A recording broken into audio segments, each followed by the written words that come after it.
this is the last video of this chapter, chemistry in everyday life. Last video में हम chemicals इन food start कर चुके थे. एक बार फिर से रिपीट कर रहे हैं. हम लोग को 3 फील्ड्स पढ़नी थी इस चैप्टर में कि कहाँ कहाँ हम केमिस्ट्री को या केमिकल्स को यूज़ करते हैं अपनी डे टू डे लाइफ में. सो पहला था ड्रग्स एंड मेडिसिन्स, वो टॉपिक कंप्लीट कर चुके हैं. Second is chemicals in food, जो 2 कैटेगरीज में है, artificial sweetening agents and food preservatives. Artificial sweetening agents यानी कि कृत्रिम मधुरक, ये हम लोग लास्ट वीडियो में कवर कर चुके हैं. और इस वीडियो में हम लोग करेंगे फूड प्रिजर्वेटिव, दैट इज खाद्य परिरक्षक. ठीक है, अगेन डेफिनेशन चाहिए 1 मार्क्स में. So food preservatives are those chemicals which prevent the spoilage of food due to microbial growth. देखा होगा खाना जो है अगर बाहर रखा है काफ़ी देर तक रखा हुआ है तो उसमें फंगस ग्रो कर जाती है, खाना ख़राब हो जाता है, बैड स्मेल करता है, नॉट गुड फॉर हेल्थ. तो उसको सड़ने से बचाने के लिए कई बार होता है फूड प्रिजर्वेटिव्स डालते हैं. अगर हमें लंबे समय तक कोई खाने वाली चीज़ को रखना है, या जो पैक्ड फूड मार्केट से आते हैं जैसे जैम, जेलीज़, ये सारी चीज़ें आती हैं, सॉसेस, तो उनको लंबे समय के लिए यूज़ करना होता है. तो हम उसको खाद्य पदार्थ को, फूड मटेरियल को सड़ने से बचाने के लिए फूड प्रिजर्वेटिव्स का यूज़ करते हैं. इन फूड प्रिजर्वेटिव्स को 2 कैटेगरीज में क्लासिफाई किया गया, class 1 food preservative and class 2 food preservatives. Class 1 food preservatives जो होते हैं वो हाउस होल्ड फूड प्रिजर्वेटिव्स होते हैं, जो घरों में ही मिलते हैं.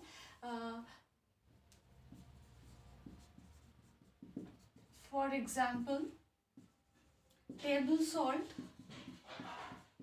शुगर, विनेगर कह सकते हैं, mustard oil,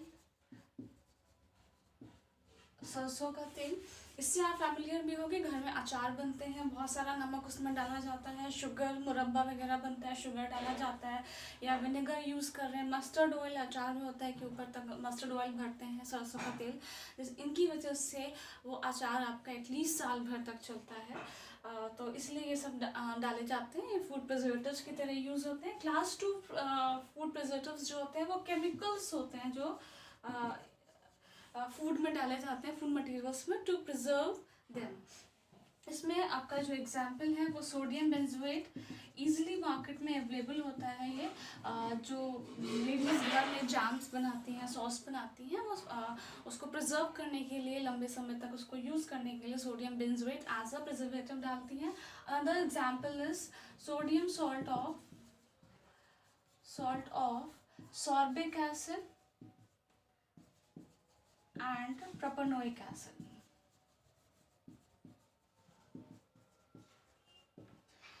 Propanoic acid and sorbic acid का सोडियम सॉल्ट अगर यूज़ करेंगे they can also be used as food preservatives.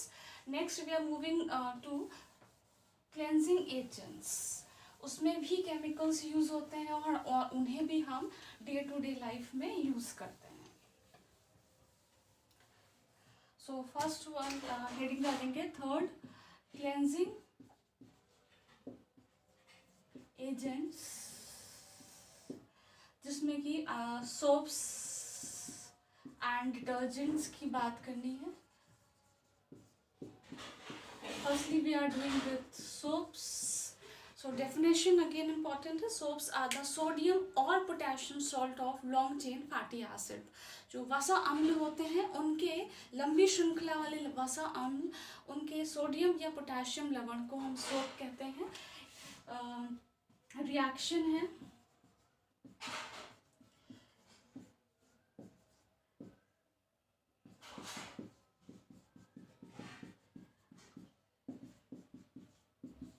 Ester है,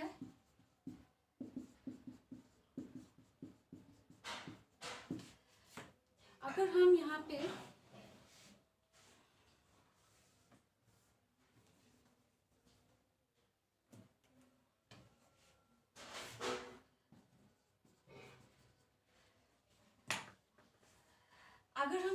H लगा देते हैं, हाइड्रोजन लगाते हैं, तो ये क्या हो जाएगा,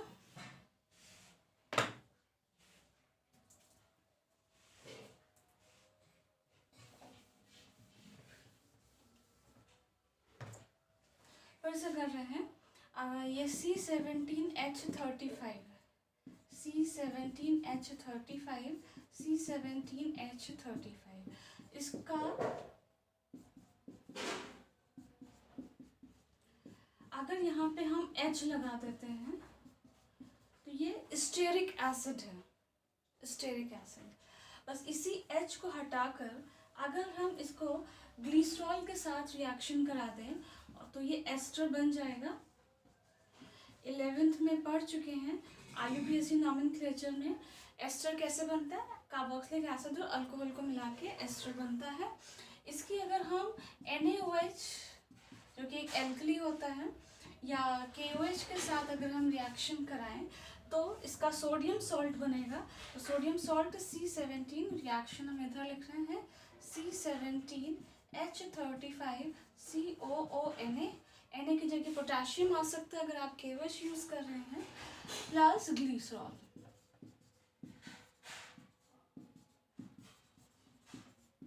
दिस इज ग्लिसरॉल जो कि एक बाय प्रोडक्ट है फॉर दिस रिएक्शन, बट इसको भी अगर हम अच्छे से सेपरेट कर लेते हैं तो इसको भी हम मार्केट में सेल ऑफ कर सकते हैं। जो ग्लिसरीन आप लोग यूज़ करते हैं कॉस्मेटिक्स वगैरह में यूज़ होता है, मेडिसिन में यूज़ होता है, और ये आपका सोप है।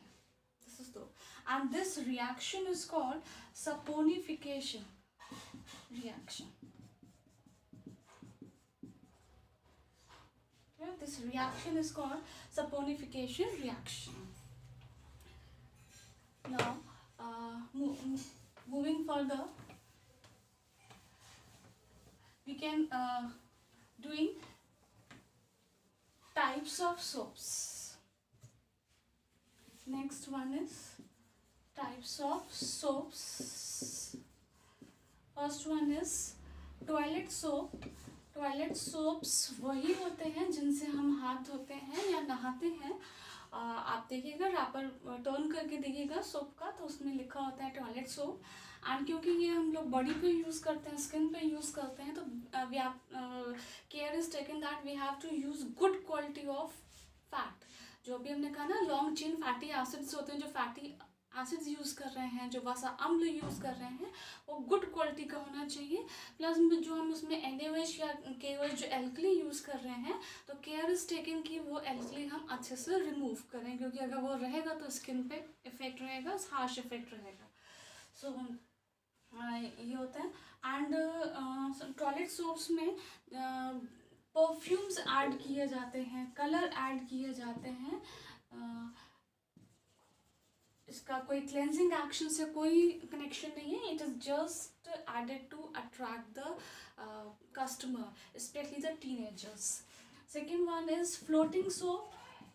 आपने देखा होगा छोटे बच्चे जब नहाते हैं तो उनके बाथ टब में फ्लोटिंग सोप्स डाले जाते हैं। फ्लोटिंग सोप्स कैसे बनाए जाते हैं, ये जब सोप अभी जो रिएक्शन लिखी थी, सोप अभी मोल्टन फॉर्म में है, अभी वो सॉलिडिफाई नहीं किया है, तो उसमें एयर बबल्स अगर हम डाल दें इससे पहले कि वो सोप हार्ड हो जाए, तो उसके अंदर अगर हम एयर बबल्स किसी तरह से डाल दें तो वो फ्लोटिंग सोप हो जाएंगे, क्योंकि उनकी डेंसिटी कम हो जाती है, फ्लोट करते हैं।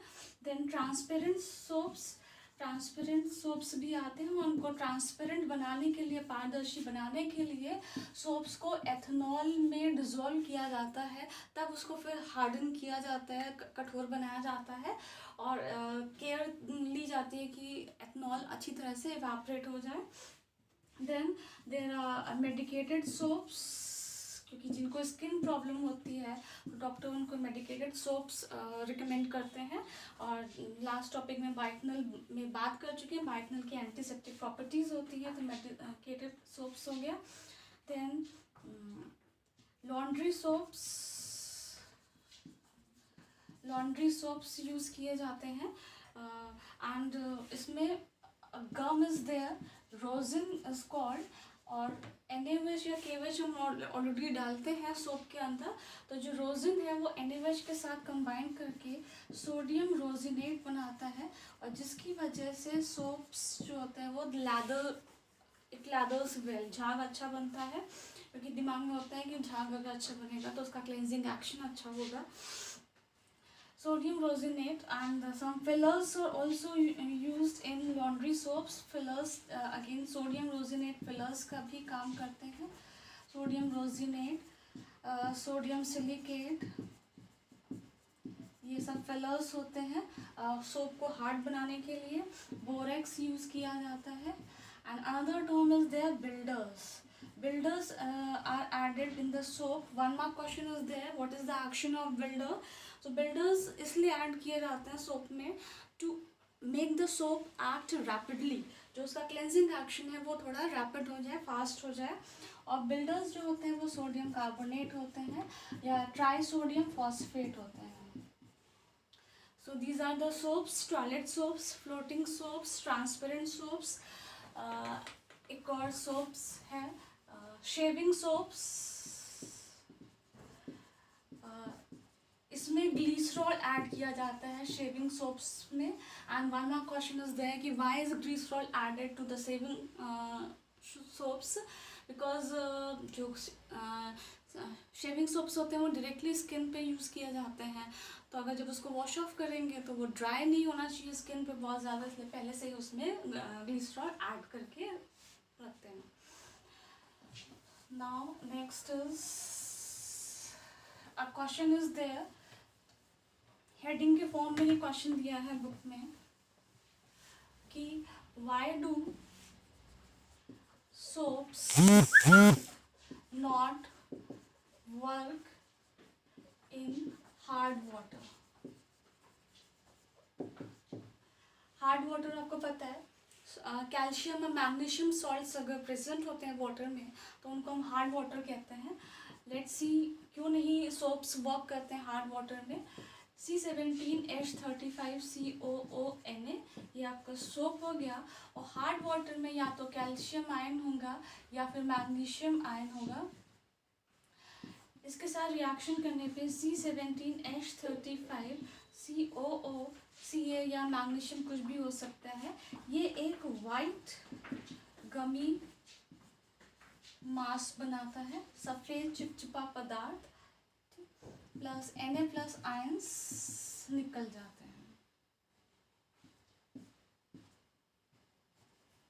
दिस इज टू टाइम्स लेंगे तो टू बैलेंस द रिएक्शन. तो वाइट गमी मास ही बनता है, सफ़ेद चिपचिपा पदार्थ.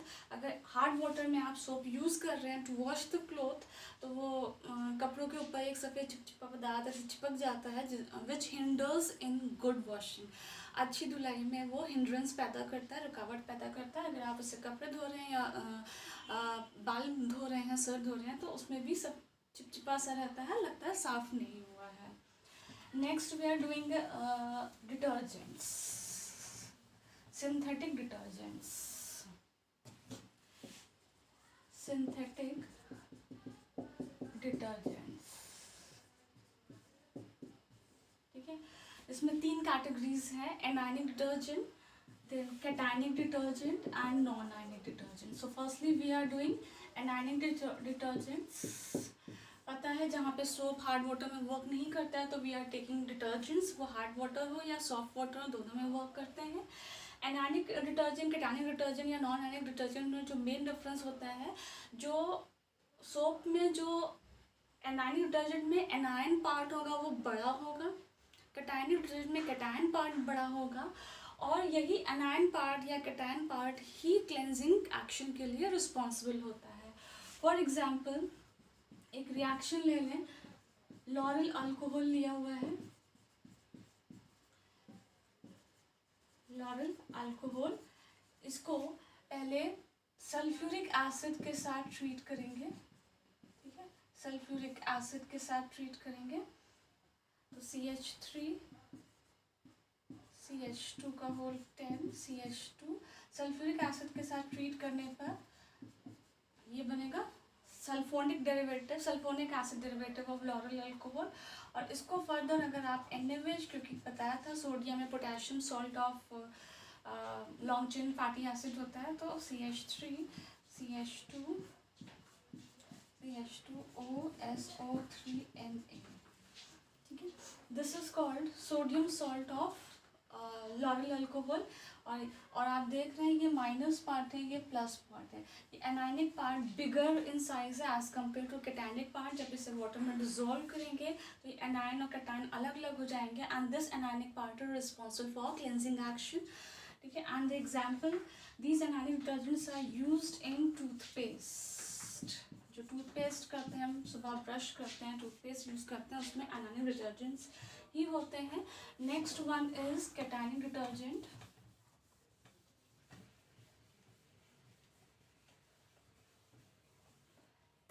Second is cationic detergents. Cationic detergent में जैसे अभी बताया कैटायन एनायन पार्ट दोनों होंगे, बट कैटायन पार्ट ज़्यादा बड़ा होगा और वही रिस्पॉन्सिबल होगा क्लेंजिंग एक्शन में। इसका जो एग्जाम्पल है सेटाइल ट्राइमेथाइल अमोनियम ब्रोमाइड। एग्जाम्पल पूछे जाते हैं, शॉर्ट नोट्स पूछे जाते हैं।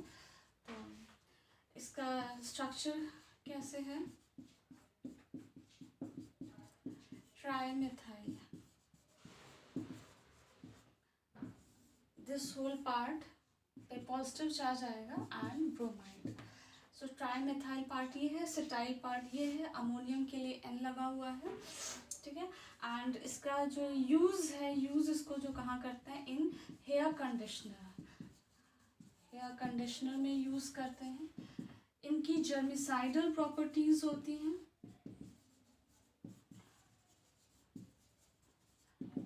पिछले वीडियो में कह चुके हैं, साइड वर्ड जो होता है उसको मीनिंग होता है किलिंग, यानी जर्म्स का किलिंग इफेक्ट होता है, किलिंग प्रॉपर्टी होती है इन कैटायनिक डिटर्जेंट्स में। एंड ये एक्सपेंसिव भी होते हैं जिसकी वजह से इनका यूज़ लिमिटेड होता है, दे हैव लिमिटेड यूज़, कम इनका यूज़ होता है। So one mark question is there कि why do cationic detergents have limited use? Because they are expensive in nature, महंगे होते हैं। Third and the last one is non-ionic detergent.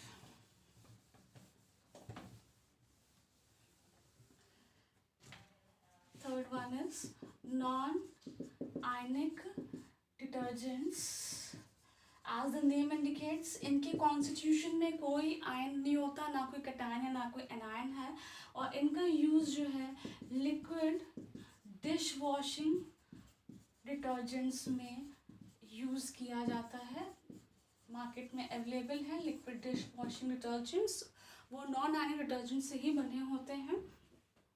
ठीक है, एंड थोड़ा सा और बात करेंगे सिंथेटिक डिटर्जेंट्स के लिए कि जब आप सिंथेटिक डिटर्जेंट्स बना रहे हैं या जो साइंटिस्ट बना रहे हैं, care is taken so they should be less branched. जहाँ तक हो सके उनकी जो ब्रांचिंग होती है कम से कम ब्रांचिंग हो, so that they can be easily decompose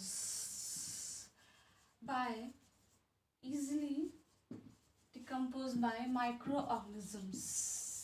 अगर ऐसा नहीं होगा, आप बहुत ब्रांचिंग वाला डिटर्जेंट यूज़ करेंगे, सिंथेटिक डिटर्जेंट, तो माइक्रो ऑर्गेनिजम्स उसको डिकम्पोज नहीं कर पाएंगे, वो नेचर में एज इट इज़ रहेगा and it will cause problems, pollution हो जाएगा, pollution को क्रिएट करेगा। So that's all for this video and the chapter is also finished.